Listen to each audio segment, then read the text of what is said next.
Nós agradecemos a Deus por esta rica oportunidade de chegarmos até você que nos assiste através deste programa, que é o programa Tempo de Restituição, o programa da Quarta Igreja do Evangelho Quadrangular de Curitiba. E desde já, o meu desejo é que as mais ricas bênçãos de Deus estejam derramadas sobre você que nos assiste. Este para nós é um programa muito especial, tenho comigo aqui um convidado muito querido, além de um amigo de muitos anos, é o meu tio, pastor Fioravante, um homem de Deus, que teve uma experiência marcante na sua vida e certamente através desta entrevista, deste testemunho, deste bate-papo que nós teremos aqui, você vai ser muito abençoado, vai acrescentar muito à tua vida. O pastor Fioravante é um homem de 78 anos 78. de idade. É irmão do meu pai, é uma pessoa muito estimada por todos nós. Pastor Fioravante, dá a sua saudação para aqueles que nos assistem nesse momento. Eu quero louvar a Deus pelo grande privilégio de adentrar na sua casa agora, com a sua permissão, estando aqui ao lado do pastor Jorge, para trocarmos aqui algumas ideias, né, para que Deus seja glorificado e para que você que nos está nos assistindo, nos ouvindo, possa tirar proveitos para a sua vida, porque é como eu sempre falo, sem luta não há vitória. Então você vai ouvir e creio que vai edificar você com a graça de Deus. Pastor Fioravante, hoje o senhor tem 78 anos, olhando para trás, tem toda uma caminhada familiar, ministerial, uma caminhada com Deus, mas nós sabemos que os valores do ser humano, eles já são forjados lá no lar, no berço, na família, desde a tenra idade. Queria que o senhor compartilhasse um pouquinho conosco sobre a criação que vocês receberam. Nós sabemos que a nossa família, uma família muito religiosa, de origem italiana. Como é que foi a criação? O que eu lembro-me, eu como criança, né, a gente nasceu ali pertinho do Parque São Lourenço. A chácara do meu avô, do nosso avô, né, fazia divisa com o Parque São Lourenço. E como meu avô tinha leiteria, né, então eu ajudava, né, desde criança já a cuidar das vacas, limpar a estrebaria, e criança já ia ajudar a trazer comida para as vacas. E a gente teve uma criação sadia. Eram quantos irmãos, irmãs? Nós somos em 4 irmãos e 2 irmãs, né? E uma das irmãs morreu, que era entre eu, meu irmão Reinaldo, que já é falecido, e umas pessoas que, por exemplo, que marcou assim o nascimento do pastor Agostinho, né? Quando eu tinha 6 anos, eu tinha ido na casa do meu tio Antônio, e naquele dia, marcou 2 vezes, né? Porque naquele dia eu estava lá no pé de mimoseira, caí da pé de mimoseira, lá bati a cabeça, fiquei atordoado um tempo. E quando eu cheguei em casa, umas 5 horas da tarde, alguém me falou, você ganhou um irmãozinho. E esse irmãozinho era o Agostinho. Né? Então o senhor tem boas recordações da infância? Muitas boas. E em relação aos valores cristãos, desde pequeno vocês já foram ensinados? Na verdade, como meu pai, né, ficou responsável de cuidar dos meus avós, então a gente ficou ali morando com eles. E acontece que na casa dos meus avós, a gente rezava o terço toda noite. Se não rezasse o terço, não podia passear os domingos, tinha que rezar o terço. E na época ali na Brancha, que morava a igreja católica ali era poucas, e quando o padre só vinha uma vez, às vezes o padre não vinha na igreja, e quem rezava, fazia missa, então era meu avô, que era um capelão. Ele foi criado como católico apostólico romano. Quer dizer, havia uma preocupação dos avós, dos pais, desde pequeno, ensinarem os filhos já a temer a Deus. A temer a Deus. Que coisa boa. Glória a Deus. E o senhor foi crescendo, certamente foi brotando no coração os sonhos, os projetos para o futuro. O que o senhor almejava em relação ao futuro? Bom, na verdade, eu fui crescendo e eu ia na igreja católica, né? E a gente rezava, a gente nunca ia dormir sem rezar, né? Todos nós rezávamos antes de dormir. E eu ia na igreja católica, mas sempre lá dentro de mim, algo falava, Deus é algo mais. Deus é algo mais. Então eu ia na igreja católica, ia todo domingo ia na missa, mas sempre lá dentro eu falava, Deus é algo mais. Eu esperava encontrar esse algo mais, e um dia chegou, né? Esse era um dos anseios, dos seus desejos. Isso. Em relação, pastor Fioravante, à sua vida profissional, eu creio que aí com os seus 13, 14, 15 anos, jamais o senhor sonhava em se tornar um pastor. Certamente sonhava com uma carreira profissional, alguma coisa assim. O que o senhor desejava? O meu sonho, na verdade, quando mocinho ainda, né? O meu desejo era realmente ser uma pessoa... Eu não pensei muito no que eu seria, né? Queria ser uma pessoa, um vencedor. E comecei já... na verdade, eu comecei a trabalhar registrado com 12 anos. Quando nasceu a minha irmã Linda, né, a Catarina, que ela nasceu dia 10 de maio de 45, foi o dia que eu comecei a trabalhar na fábrica de vidro registrado. Né? Foi o primeiro emprego? Primeiro emprego. Depois desse primeiro emprego, eu trabalhei na fábrica de cola, depois na fábrica de vassoura, e daí alguém me convidou para mim ajudar a construir casa, e eu me tornei um carpinteiro, e trabalhei como carpinteiro por muitos anos. Quando foi... desde os meus 12 anos, então nós tínhamos, na chácara do meu avô, já tinha um campo, criamos um campo lá, a gente jogava futebol, depois foi jogar no União AU. O pastor Agostinho estava me dizendo que o senhor era um excelente lateral esquerdo. Pelo menos o povo dizia que eu... O senhor sempre gostou do futebol também? Sempre. Jogar o futebol. Sempre. Gostava e gosto, né? Não jogo hoje, mas gosto. E o senhor foi para o exército, foi servir ao exército. Pois eu pensei o seguinte, né? Quando eu fui servir ao exército, por exemplo, eu me alistei ali no quartel do 20, né? Ali na Bacaxiri, e quando alistado, a sargento que estava fazendo meu alistamento perguntou, onde que você quer servir? E eu gostaria de servir aqui, que é mais perto, né? Mas, olha só, professor, eu sou carpinteiro. Então eu vou encaminhar você para o quartel-general. E no quartel-general, eu achava que eu ia sofrer, porque eu nunca fui de puxar saco de ninguém. Eu sei que eu ia sofrer porque não era puxar saco. Mas, pelo contrário, eu comecei a trabalhar na casa do comandante, na casa dos capitões, reforma aqui, reformei o refeitório na época, e eu fui o capitão que tornou-se meu amigo, eu tornei amigo dele, mas ele tornou primeiro meu amigo. E me arrependo de ter dado baixa, né? Porque era cabo. Se alguém não faltou alguém para dizer, Fioravante, continue. Mas eu não continuei. E acontece que também nessas alturas o sargento estava me levando para me jogar no Britânia na época, né? Que era profissional. O senhor começou jogando ali de forma amadora no União AU, né, com os irmãos, naquela brincadeira de jovem, mas de repente aquilo começou a ficar sério. Ficou sério. Não que eu tanto corresse atrás, né? Mas foi acontecendo, né?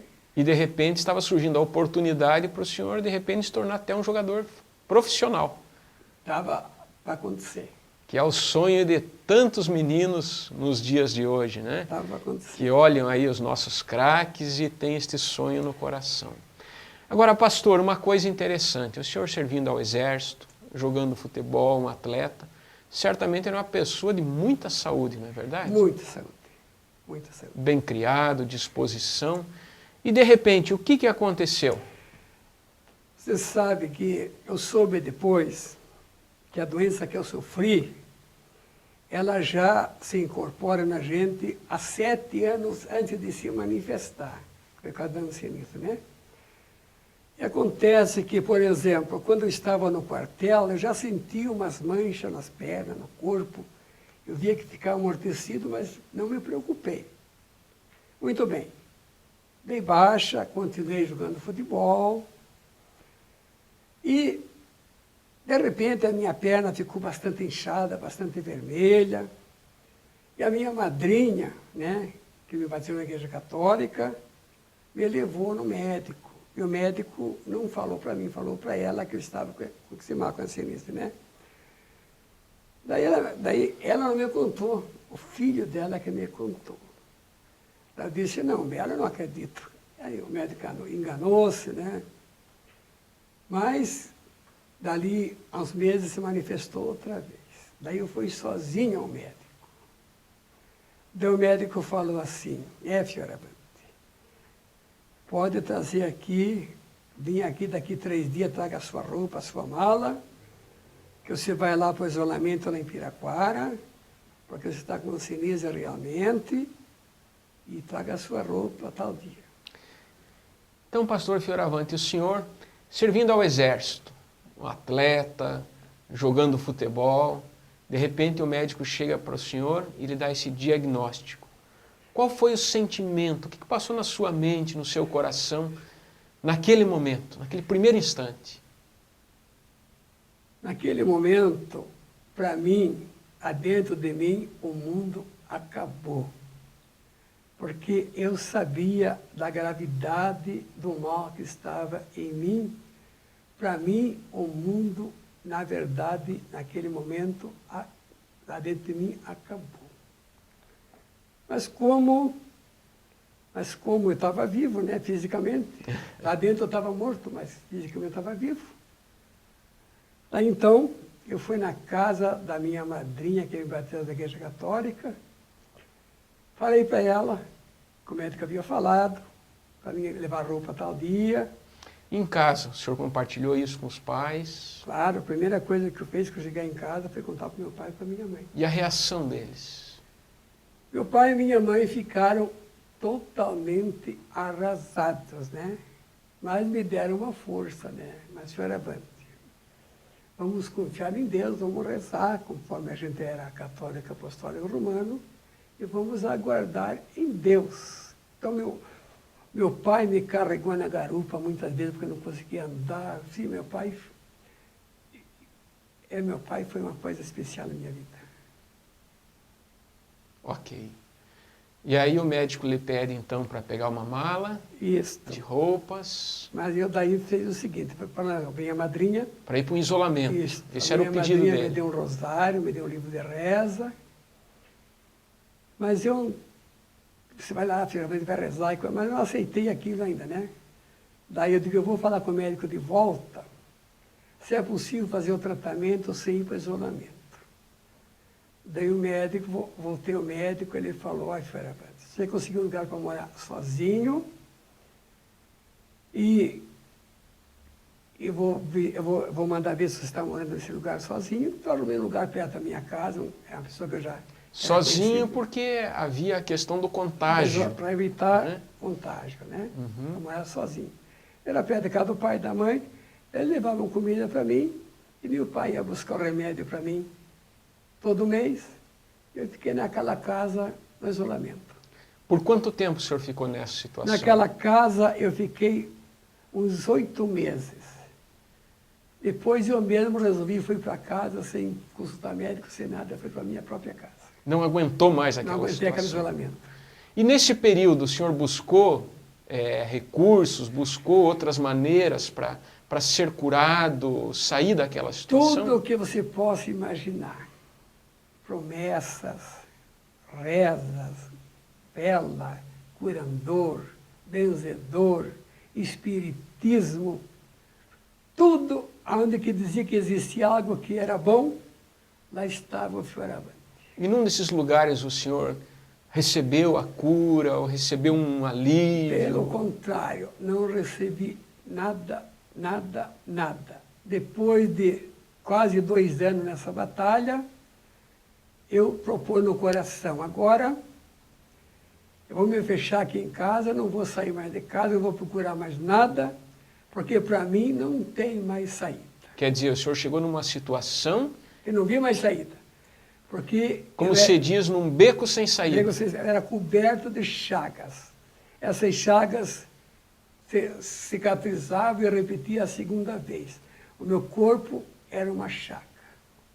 E o que aconteceu ao final desses 2 anos? No final desses 2 anos, quando eu disse que eu vou me fechar em casa, né, vou esperar a morte, que não tem outra saída, um senhor, que era, não sei se era massagista do time que eu jogava no 1AU, uma coisa assim. Eu sei que ele trabalhava na prefeitura e estava limpando calçadas lá no Bacaxiri, onde estava a tenda, México com a rua, acho que é Erasto ali, né? Eu não sei, Erasto Guert, né? É. México com Erasto, É. Bacaxiri. Isso. Naquela esquina estava a tenda. E ele soube de pessoas que entravam naquela tenda e saravam. Então ele foi em minha casa no dia 8 de agosto de 55. Chegou em casa e falou, avante, quero levá-la a um lugar onde você vai sarar. Seu Júlio, o nome dele era Júlio Pedroso. Júlio, eu já procurei tudo. Agora eu já proponho no meu coração de não vou mais em lugar nenhum. Mas ele, pela insistência dele é que eu estou vivo. Então, esse amigo, seu Júlio, ao final desses 2 anos, quando o senhor não via mais esperança, foi insistente. Ele demonstrou amor pela sua vida. Graças né? à insistência dele é que eu estou vivo. Naquele dia não deu mais tempo de nós irmos, né? Daí então ele disse assim para mim, olha, Fioravante, eu não vou sair da sua casa enquanto você não comprometer que vai comigo. Daí, disse, então, vem aqui amanhã. Então o Júlio, daí no dia seguinte, 6 horas da tarde, ele estava lá em casa. Porque naquela época, leproso, ninguém dava carona. Não podia entrar no ônibus? Não podia entrar no ônibus. E para mim, caminhar de a pé 10 quilômetros foi um sacrifício muito grande. Então o senhor foi do São Lourenço até o Bacaxiri a pé, juntamente com o seu amigo. Junto com o Júlio. E quando chegou lá, o que o senhor encontrou lá? Quando eu cheguei na tenda... Era um barracão de lona? Barracão de lona, né? Parecendo um circo? Isso, serragem no chão. Então, no que eu cheguei, estavam cantando um corinho assim, estou alegre, alegre, muito alegre. Estou alegre, alegre eu estou. Estou alegre, alegre, muito alegre. Estou alegre porque Cristo me salvou. Ouvindo esse corinho, me deu aquele impacto assim, e eu falei naquele momento para mim mesmo, né? Era isso que eu andava procurando e não encontrava. Daqui eu não vou sair nunca mais. O senhor se sentiu bem naquele lugar? Bem. Através de um cântico. Através de um cântico. Muitas pessoas estavam ali? Estava super lotado, daí eu não consegui lugar para sentar. Daí encostei no mastro da tenda, e naqueles louvores estava uma criança assim na minha frente, uns 10 metros à minha frente, sentada aos pés da mãe, num pezinho infantil. E naqueles louvores, aquela criança começou a se mover e começou a andar. Quando eu vi aquela criança andar e aquela mãe começou a gritar e chorar, lá dentro eu pensei, se essa criança sarou, eu vou sarar também. Aquela criança era uma criança doente. Criança doente, paralisia infantil. Paralisia infantil. Tinha uns 5 anos por aí. Ninguém pôs a mão sobre ela. Ninguém. De repente, durante os louvores ali, isso. aquela criança começou a... Se mover, e foi levantando e foi andando. E aquilo despertou a fé. Despertou no meu coração. No sabe? seu coração. No meu coração. Era a tenda da Igreja do Evangelho Quadrangular, Cruzada Nacional de Evangelização. Que estava chegando em Curitiba. Isso. E daí por diante? Daí, a primeira mensagem que eu vi, as 3 primeiras mensagens eu não esqueço, né? A primeira foi sobre Cedraque, Mesaque e Abednego. Daí o missionário entregou aquela mensagem e falou assim, qual seria a escolha de vocês nesta noite? Alguns aqui se preferiram dobrar-se diante das estátuas para não ser lançado na fornalha. qual seria a sua escolha hoje? Talvez você faria a mesma escolha para não ser lançado na forma, você está na fornalha da doença, na fornalha do pecado, isso, mais aquilo. Mas tem uma saída. Se você quiser entregar a sua vida para Jesus, Ele é a solução e Ele é a saída. Então vem aqui à frente. E naquele eu fui à frente. Recebi Jesus, e Ele me recebeu também, porque Jesus recebe leproso também, canceroso, né? Bêbado. Não faz acepção de pessoas. Eu sempre digo o seguinte, que Jesus, nós temos que aprender a humildade com Jesus. Se um bêbado mal cheiroso quer Jesus, ele vai morar naquela vida. Se um viciado em droga lá está caído, mas recebe Jesus, ele entra naquela vida. Olha aí. Então, naquela noite, eu recebi Jesus e naquele momento, eu já senti uma diferença no meu físico e por dentro também. Já aquelas que eu pisar no chão me doía, muitas não doíam mais. Senti aquela alegria forte dentro de mim. Para vir para casa naquele dia foi fácil. A ida foi difícil. O regresso foi A fácil. volta foi fácil. Foi fácil. E quando eu cheguei em casa, meu pai já estava dormindo, né? Deitado, quer dizer. Falei, papai, a partir de hoje o senhor não vai mais buscar remédio para mim. Porque eu não vou mais precisar de remédio. Falei, olha, nós pedimos para todas as imagens, não adiantou nada, mas agora não vai mais precisar, pai. Daí, no dia seguinte, voltei para a tenda outra vez. Naquela noite o missionário falou sobre Naamã, o leproso, e falou, nosso meio tem um jovem que está com a mesma doença e Jesus quer curá-lo nesta noite. E quantas pessoas tinham ali, mais ou menos? Umas 1.500 pessoas. Quer dizer, seria muito difícil ele ter visto... Por isso, quando ele falou a primeira vez, me deu aquele impacto dentro de mim, mas eu pensei, pode ser que seja outra, eu vou esperar mais um pouco, né? Mas ele falou a segunda vez, esse jovem está aqui, está me ouvindo, vem aqui. No meio de 1.500 pessoas. 1.500 pessoas. Daí, fui à frente, e ele falou, aqui ninguém precisa ficar com medo de contágio, porque onde Jesus está, as doenças fogem.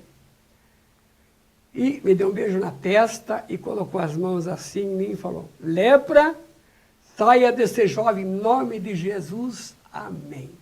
Vai fazer os exames e me traga o resultado.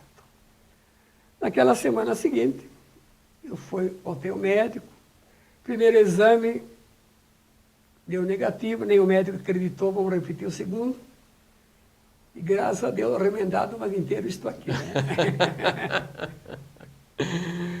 Quer dizer, o senhor recebeu a cura ali. Recebi a cura. E aquelas chagas foram diminuindo no corpo? A partir daquele dia, acabou as chagas. E o senhor sentiu também interiormente Na verdade, alegria, saúde? Daí é o seguinte, né, pastor Jorge. Daí então, o médico falou assim, Fioravante, eu quero que você venha aqui cada 6 meses. Daí, como o médico se assustou com aquilo. Se assustou. Já está morto o doutor Ari, né? E então, um dia eu cheguei lá, ele falou assim, mas Fioravante, você é diferente de todas as pessoas que vêm aqui. Ele falou, me representa que você irradia a felicidade. Qual é o segredo? A resposta que o Espírito Santo me deu foi esta. Doutor Ari, é que o centro da felicidade, que é Jesus, mora aqui dentro. Ok.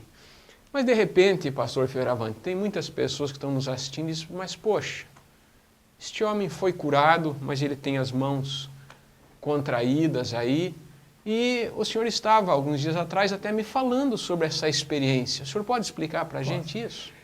Veja bem, você que está nos assistindo, é o seguinte, quando eu adoeci a segunda vez, depois de 8 anos, de 55 até o final de 63, eu trabalhei na primeira igreja, não com tempo integral, né? Porque eu era carpinteiro. Na verdade, todas as capelas de madeira de Curitiba, construí a 6ª, a 7ª, 8ª, morretes, todas elas eu que construí, não cobrei nada também. Ajudei a construir a primeira igreja também na época. Em 63, eu casei em 64. E até o Jorge estava no meu casamento. Só que estava para você dali um mês ainda, né? Eu nasci casei 15 de fevereiro, e ele nasceu 14 de março. Né? Então acontece 15 de fevereiro de 64. Tá certo. Então, acontece que quando eu pastorava, quando tinha casos pesados, o pastor Lauro me levava para ajudá-lo a expulsar demônio, né? Libertação. Libertação. E lá estava o pai e uma filha que estavam endemoniados e estavam fechados dentro de casa e quebrado tudo. Pastor Lauro, fomos lá, libertamos aquele pai e aquela mãe, aquela irmã, filha, quer dizer. E acontece que o pastor Lauro disse, eu quero que você fique nessa casa aqui a semana inteira. E eu precisei sair um dos dias. E quando eu saí, eu deixei outro pastor em meu lugar. E esse pastor que ficou em meu lugar era o pastor Gentil. Quando eu voltei, ele falou, pastor, o Carlos Bezerra ficou endemoniado e me deu uma gravata com as pernas, quase me matou afogado. E falou assim, eu saí do Fioravante e vou voltar nele outra vez. E quando eu retornei, para reassumir o lugar que eu estava, ele entregou essa mensagem e eu não anulei essa mensagem. O senhor aceitou aquela mensagem negativa. Eu fiquei calado. E nesse calar, a doença retornou. Quer dizer que nós nunca podemos aceitar uma mensagem negativa. Eu quero dizer a você que está nos ouvindo aí, não aceite mensagem negativa. Se não puder falar em voz alta, lá no coração, não aceite. Porque está escrito, quem cala, consente. E aconteceu que, agora nessas alturas, eu, em seguida, casei em 64, né, e a esposa que Deus me deu foi assim, eu estava pregando na congregação, chegou lá aquela irmão Vitor, que hoje também serve Deus com 102 anos, a esposa, a Palmira, que é minha esposa hoje, estamos casados há 48 anos, e quando ela entrou, o Espírito Santo falou assim, essa ali vai ser a sua esposa. Lá dentro eu falei assim, mas é muita areia para o meu caminhão. E passaram-se os anos, e em 64 nós casamos, graças a Deus pela vida dela, que foi um braço forte. E acontece que, quando eu desci a segunda vez, fazia 8... Quer dizer, o senhor aceitou aquela mensagem negativa, a doença voltou. Dali 9 meses... Até aquele período o senhor não tinha problema nas mãos? Nada. Minhas mãos eram perfeitas. Tenho até fotografia, né? Acontece que daí 8 meses, a doença, comecei a sentir o reflexo da doença outra vez. Novamente. Daí eu com a minha esposa fizemos uma campanha de madrugada, 21 madrugada, das 4 às 5. E numa daquelas madrugadas, Deus falou, Fioravante, na verdade Jesus te curou, mas a serpente te mordeu outra vez, porque você aceitou você concordou com aquela mensagem negativa.